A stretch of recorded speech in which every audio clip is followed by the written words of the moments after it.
Most of us like to think that things like slips, trips, and falling objects don't happen in our warehouses, and that we'll never be involved in an accident while we're driving. But the truth is, these things can occur anywhere, at any time. So when they do, don't panic. Handle the situation as calmly as you can, and make sure everyone around you is safe or gets the medical attention that they need. But you can't stop there. The only way to help prevent more accidents from occurring is to understand why they happen and what can be done to keep the same type of accident from happening again. That's where accident investigation comes in.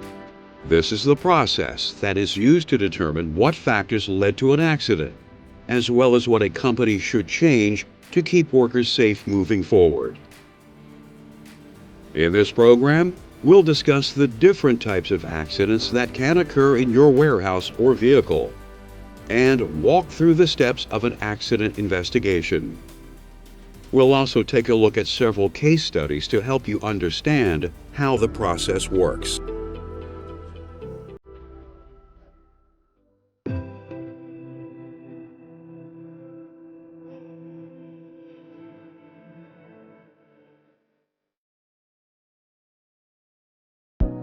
There are two types of workplace incidents: accidents and near misses. And we first need to discuss what the difference really is.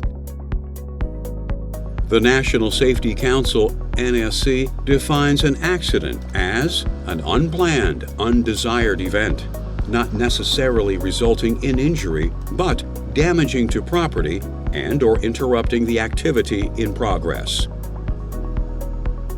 On the other hand, a near miss is a narrowly avoided accident that could have resulted in an injury or the loss of equipment or materials, but did not. While near misses can warn you about a problem before any real damage happens, you won't always have a near miss to learn from. So if an accident does occur, the first thing you need to do is to get treatment for anyone who is injured.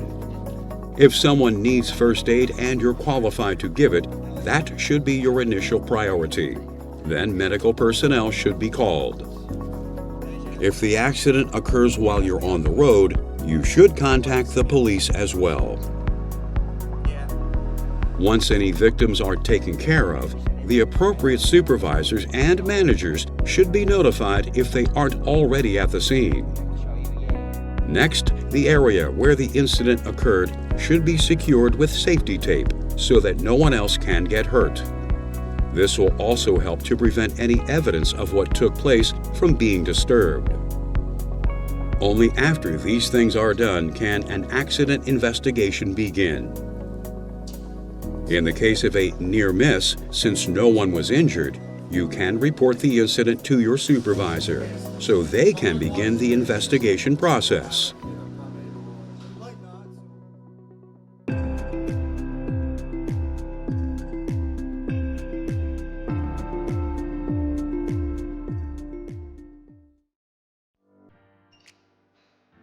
If an accident does occur, the last thing you want to do is sweep it under the rug.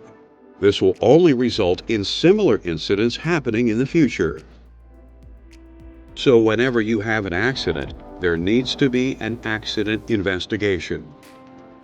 This will let you and your coworkers learn from your mistakes, reduce repair costs, help to prevent future accidents, and improve workplace safety overall. But before an investigation team starts to work, they have to create a plan.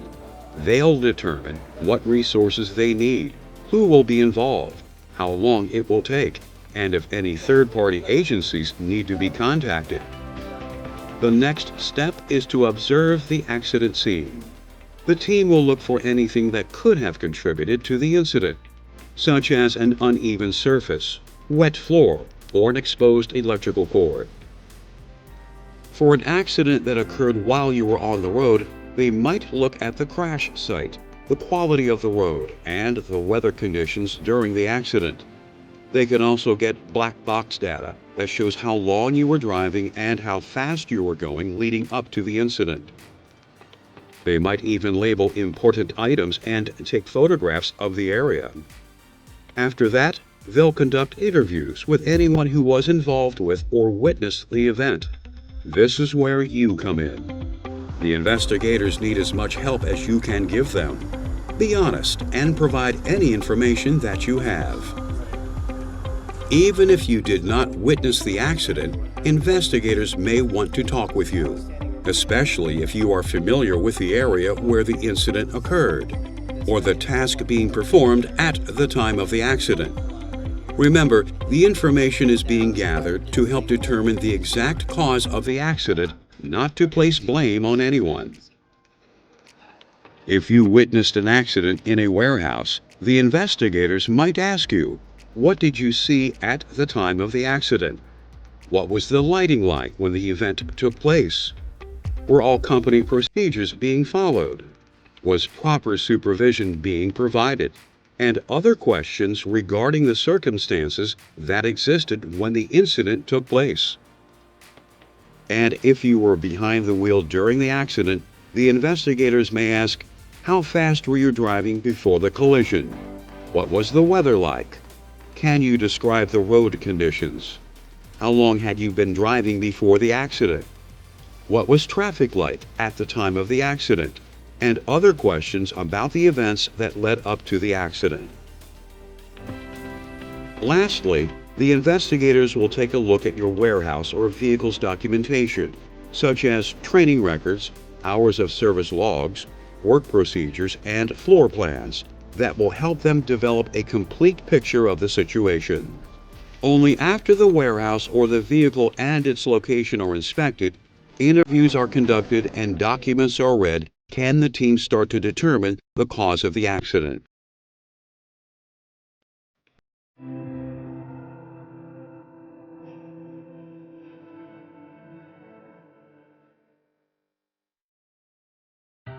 Determining the cause of an accident is not always easy. After all, most accidents have several contributing factors. This is where a root cause analysis, RCA, comes in. It's used to figure out what the true cause of the accident is, rather than what it might appear to be at first glance. Root cause analysis looks at what led up to the incident and whether there was a domino effect involved, a cascading sequence of events that eventually caused the problem. Some of the events may have taken place days, weeks, even months before the accident actually occurred. So it's important that the analysis is thorough. Factors that investigators will look for include things such as faulty or poorly maintained equipment, the absence of appropriate policies and procedures, or the lack of proper training. Once the investigators have listed the factors that they feel could have contributed to the incident, they will look at the underlying cause and effect of each of them. For instance, if a worker didn't follow the standard procedures to safely complete a task, that might have been because they hadn't been trained to do so. To analyze each factor like this, an investigation team might use tools like fishbone charts or scatter plot diagrams. The fishbone chart gets its name from its shape, which resembles a fish skeleton. The problem goes at the head of it, and each rib represents possible causes. Smaller bones branch off from the ribs, listing potential underlying issues. A scatter plot diagram uses a different technique to identify the relationship between potential causes and a resulting problem. Once investigators identify a problem and a potential cause, they'll gather data that will show the strength of the correlation between the two. For instance, let's say investigators think that some shifts' extended hours are the potential cause of many of the workplace accidents in your warehouse. To test this theory, they would create a chart with the number of accidents on the x-axis and the length of different shifts on the y-axis. Then they would plot points based on how many accidents occurred during each shift length. If a clear pattern such as a line or a curve is shown among the scattered data points, there is a strong connection between the length of shifts and the number of accidents that are occurring. If not, they might need to consider a different cause. As for truck drivers, investigators could think that driver fatigue might have been the main cause for many accidents that happen on the road. So they would create a scatter plot based on the number of hours that drivers spend continuously driving and the number of accidents that occur. You can help with these processes by providing data for the diagrams and charts. So you should offer as much information as you can regarding any accident that you see or are involved in. This includes things such as which workers were there, the location where the accident occurred, and the conditions of the road or work area. A successful root cause analysis relies on detail, so it will also help you if you are familiar with safety practices that are typically used in the area where the accident occurred, and can let investigators know if they were being followed. Once the investigators have gathered all the data they need, they should be able to determine the root cause of the accident. This could include things like a lack of instruction or supervision, poor planning, not enough space to work safely, damaged equipment, or an employee who is tired or stressed.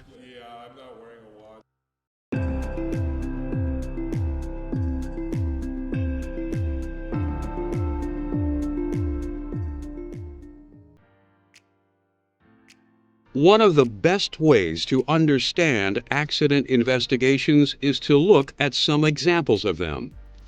Case studies can help you understand not just how the process works in concept, but in practice as well. To start, let's say a worker is standing on the top step of a ladder, which is against workplace policy. He falls off and requires immediate medical attention. At first glance, this may appear to be an easy investigation. It's obvious that the worker broke a rule that was supposed to keep him safe and lost his balance. What more could there be to it? The worker's actions are certainly a factor, but there could also be other reasons that this accident occurred. To help prevent something like this from happening again, we need to look deeper. We know a person fell off a ladder. We also know that he was standing on the top step. By continuing the investigation, we eventually discover that he was using the tallest ladder in the warehouse. So while the worker's carelessness is a factor, the lack of proper equipment is the root cause of this accident. In order to prevent similar incidents from occurring in the future, the warehouse needs a taller ladder, so that workers can reach the highest materials without standing on the ladder's top step. Let's look at another example. A driver is transporting nitroglycerin, a shock-sensitive hazardous material. During the drive, the nitroglycerin explodes. We might conclude that since hazmats were involved, the situation was inherently hazardous, and there wasn't much that could be done to make it safer. But there could be other factors to consider. After all, there are specific procedures that should be followed to transport hazmats safely. For instance, were the materials secured correctly? If not, why weren't they? So one thing we need to look at is whether the driver who was transporting the nitroglycerin had been given training on how to transport hazmats safely. If they had received training, we would also need to determine if the worker was following the procedures that they had been taught. In this example, the investigator found that the worker never attended the hazmat safety class they were scheduled for, and therefore didn't know how to handle and transport shock-sensitive materials properly. So they determined that the root cause of the accident was really a lack of training. Now let's apply root cause analysis to a third situation. Suppose a forklift operator crashes into a stack of pallets, damaging them and sustaining minor injuries. There was no clutter in their path and no load was obstructing their view. So initially you might think that the worker was just clumsy. In checking the operator's personnel records, their supervisor finds that they hadn't completed the company's forklift operator's training course. So the initial conclusion is that the accident occurred because of a lack of training on how to operate a forklift safely in the company's warehouse. But after investigating further, the supervisor learns that the forklift operator was talking to a coworker on a walkie-talkie while driving the forklift and was distracted by the conversation.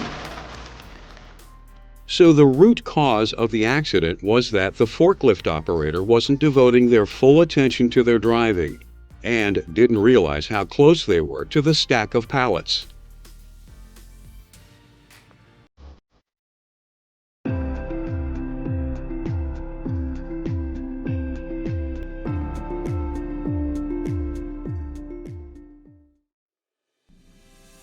When it comes to accident investigation, there is good news and bad news.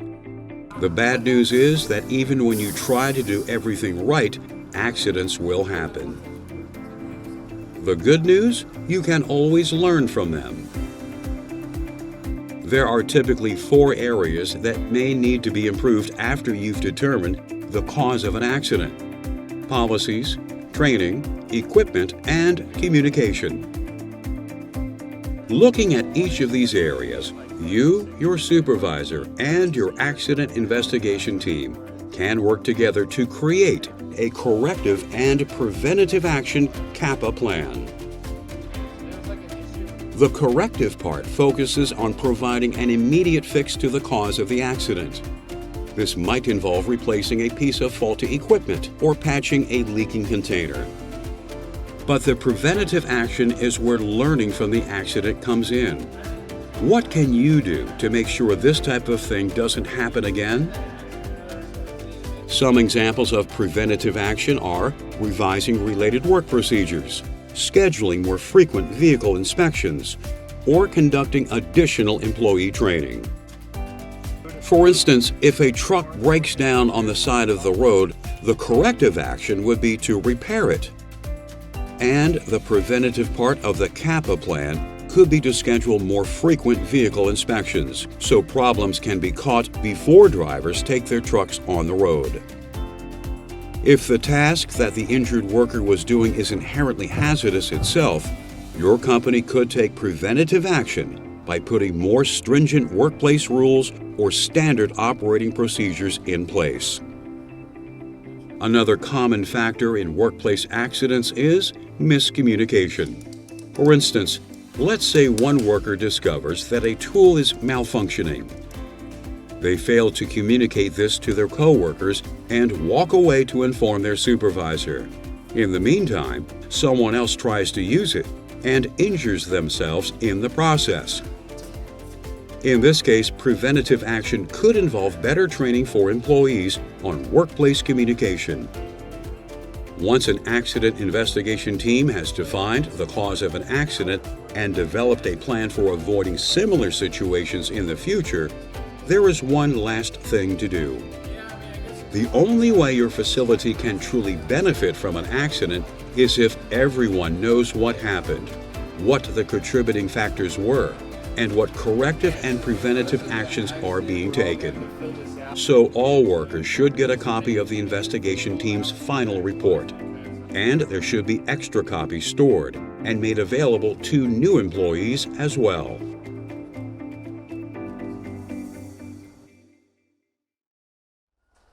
One thing is certain in any job: accidents do happen. So it's how we respond to them that really matters. By participating in a thorough accident investigation, you can help yourself and your coworkers avoid similar situations in the future. Let's review. The 2 types of incidents that can occur on the job are accidents and near misses. No matter how minor either one may seem, you should always report them. An accident investigation includes creating a plan for how the investigation will proceed, examining the scene of the incident, talking to witnesses, and looking at relevant documentation. While there can be many factors that contribute to an accident, it's important to determine its root cause so you can take the right preventative action. When there's an accident, the true cause is often not what it initially appears to be. So an accident investigation always needs to dig deeper. After the root cause of an accident is determined, a corrective and preventative action CAPA plan should be designed to help avoid similar problems in the future. Accident prevention begins with accident investigation. By being an active participant in finding the underlying causes of accidents in your warehouse or with your vehicle, you can help to make sure they occur less often, and your co-workers' jobs are always as safe as possible.